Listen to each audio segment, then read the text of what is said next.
मान्यवर, मैं आज एक और बात बता दूं। किसी सदस्य ने जिक्र किया सलवा जुड़म का, और कांग्रेस के नेता और सारे लोग, मैं नाम देना नहीं चाहता वरना फिर से खड़े हो जाएंगे।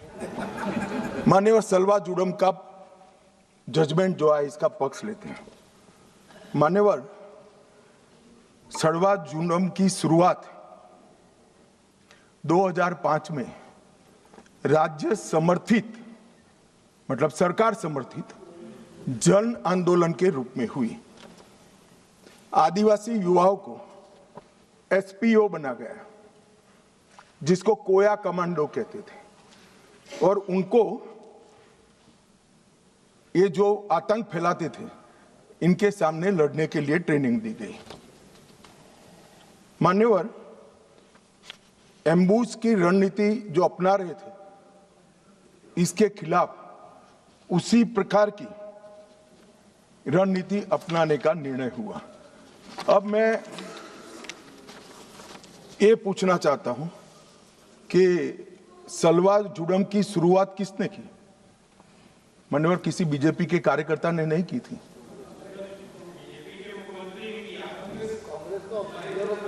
श्रीमान कर्मा ने किया था, जिनको नक्सलियों ने मौत के घाट उतार दिया, और वो कांग्रेस के नेता थे। मान्यवर, 5 जुलाई 2011 को सर्वोच्च अदालत ने नंदिनी सुंदर और अन्य लोगों ने एक विवाद दायर किया, और सुप्रीम कोर्ट ने जस्टिस सुदर्शन रेड्डी के नेतृत्व में तय किया कि नक्सलियों के खिलाफ राज्य की ये लड़ाई गैर कानूनी है, और तुरंत ही इनको हथियार वापस लेने का ऑर्डर कर दिया। परिणाम क्या हुआ मान्यवर? उनके हथियार वापस लिए गए। नक्सलियों के हाथ में हथियार थे। इन्होंने चुन चुन कर सलवा जुड़म में जुड़े हुए लोगों को मार दिया मान्यवर, और वही सुदर्शन रेड्डी विपक्ष का उपराष्ट्रपति पद के प्रत्याशी बने। मान्यवर, कांग्रेस पार्टी जो कह रही ना हमारा क्या लेन देन है, ये लेन देन है। जो देश की कानून और व्यवस्था में मानता है वो सुदर्शन रेड्डी को कभी अपना प्रत्याशी नहीं बनाना चाहिए। मान्यवर, हमारे यहां न्याय तंत्र की व्यवस्था है। जो जज बनता है उसको तटस्थ माना जाता रहे, ये हमारे न्याय तंत्र की आत्मा है। मगर कोई व्यक्ति जज बनकर अपनी व्यक्तिगत आइडियोलॉजी का उपयोग कर कर, संवैधानिक कपड़े पहनाकर अपनी आइडियोलॉजी को ऑर्डर में कन्वर्ट कर कर हजारों बेगुनाह आदिवासियों की जान जाए ऐसा फैसला देता है, तो मैं ये जजमेंट की घोर निंदा करता हूं, और मैं उन लोगों की भी निंदा करता हूं जिन्होंने उनको वोट दिए, प्रत्याशी बनाए। मान्यवर, आइडियोलॉजी जनता के भले के ऊपर नहीं हो सकती।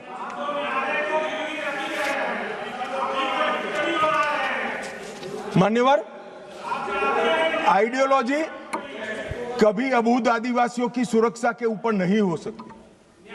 आइडियोलॉजी जनता के भले से ऊपर नहीं हो सकती। मान्यवर, ये कह रहे हैं विकास नहीं है, विकास नहीं है। 2014 के पहले का मैं बोलूंगा तो फिर से हो हल्ला करेंगे, मगर 14 के बाद का तो बोलने का मुझे अधिकार है मान्यवर, क्योंकि हमारी पार्टी की सरकार है। हमारे नेता के नेतृत्व में, नरेंद्र मोदी जी के नेतृत्व में सरकार चल रही है मान्यवर। 2014 के बाद ये पूरे क्षेत्र में 17,589 किलोमीटर सड़कें बनाने का मंजूरी दिया है, जिसमें 12,000 किलोमीटर सड़कें बन चुकी हैं।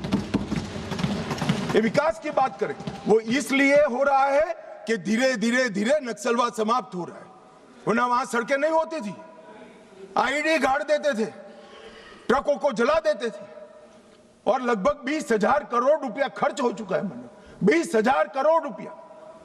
मोबाइल टावर लगभग 5,000 मोबाइल टावर 6,000 करोड़ के खर्चे से हम लगा चुके हैं मान्यवर। वहां पर दूरसंचार पहुंचेगा तो ये दुनिया के साथ जुड़ेंगे, देश के साथ जुड़ेंगे, विकसित भारत के साथ जुड़ेंगे मान्यवर। 2 अन्य योजनाओं में और 8,000 4G टावर बनाने का हुक्म नरेंद्र मोदी जी ने किया है। बाद में दिल्ली जितनी ही कनेक्टिविटी छत्तीसगढ़, महाराष्ट्र और तेलंगाना के आदिवासी क्षेत्र में होगी मान्यवर। 1804 बैंक शाखाएं 12 साल में खुली, 1321 एटीएम खुले हैं, 37,850 बैंकिंग कॉरेस्पोंडेंस बनाए गए और 6,025 डाकघर खुले। ये सिर्फ 12 साल में हुआ है, आगे कुछ नहीं हुआ। चर्चाएं करी, विकास माओवादियों ने होने नहीं दिया। हमने माओवादियों के साथ चर्चा नहीं करी, उनको समाप्त किया और विकास को आगे बढ़ाया। 259 एकलव्य आदर्श विद्यालय हमने बनाए मान्यवर। इसके साथ साथ 46 ITI, 49 SDC sickle development centre बनाए, 16 कौशल विकास केंद्र बनाए और लगभग इस सब में 800 करोड़ रुपया का और खर्चा ये 12 साल में हमने किया है। जगदलपुर छत्तीसगढ़ में जहां CSC PSC नहीं थे, वहां पर 240 बिस्तरों का सुपर स्पेशलिटी अस्पताल हमने बनाया। सिविक प्रोग्राम में 212 करोड़ के कार्य किए जो स्वास्थ्य शिविर और दवाओं के जुड़े हुए हैं और जनजातीय युवा एक्सचेंज के कार्यक्रम भी हमने बनाए। सिक्योरिटी के लिए, राज्यों की सहायता के लिए SRE लेकर आए, 10 साल में 3,000 करोड़ दिया। स्पेशल इंफ्रास्ट्रक्चर स्कीम लेकर आए और 5,000 करोड़ दिया। एक्सटेंडेड SIS योजना लेकर आए और 2,000 करोड़ दिया और 4,000 करोड़ केंद्रीय निधि द्वारा क्रिटिकल पब्लिक इंफ्रास्ट्रक्चर जैसे पानी की छोटे पानी की टंकी है, जोड़ने वाली पुलियां हैं, गांव के अंदर पंचायत घर बनाना है, इसके लिए 4,000 करोड़ रुपया दिया मान्यवर। ये क्यों हो पाया और 70 से अब तक क्यों नहीं हुआ था? कांग्रेस पार्टी करना नहीं चाहती थी ऐसा नहीं है, करने जाते थे वो धमाके कर मार देते थे।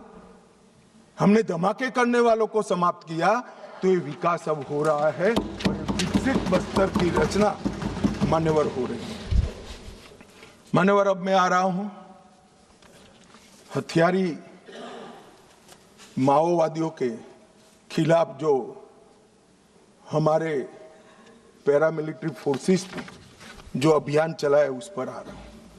2014 के बाद क्या बदला मान्यवर? CAPF तो वही है, स्टेट पुलिस भी वही है। 2014 के बाद क्लियर पॉलिसी और स्ट्रांग पॉलिटिकल विल इस काम में जुड़ी। नरेंद्र मोदी जी ने ये स्पष्ट कर दिया, इस देश के किसी भी कोने में, चाहे कश्मीर हो, चाहे उत्तर पूर्व हो, चाहे वामपंथी उग्रवादी विस्तार हो, गैर कानूनी प्रवृत्ति नहीं चलेगी। इस पर कठोर हाथों से काम होगा। सेंटर और स्टेट के बीच में अलाइनमेंट हुआ।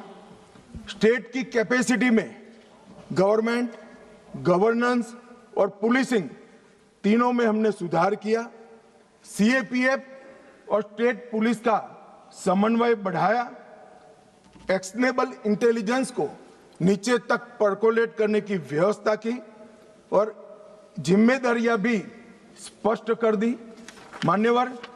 ऑल एजेंसी अप्रोच शुरू किया, सिर्फ हथियार नहीं, NIA, ED, इंटेलिजेंस एजेंसी, ये सभी नेटवर्क, फंडिंग और सपोर्ट सिस्टम, ये सभी पर हमने प्रहार किया।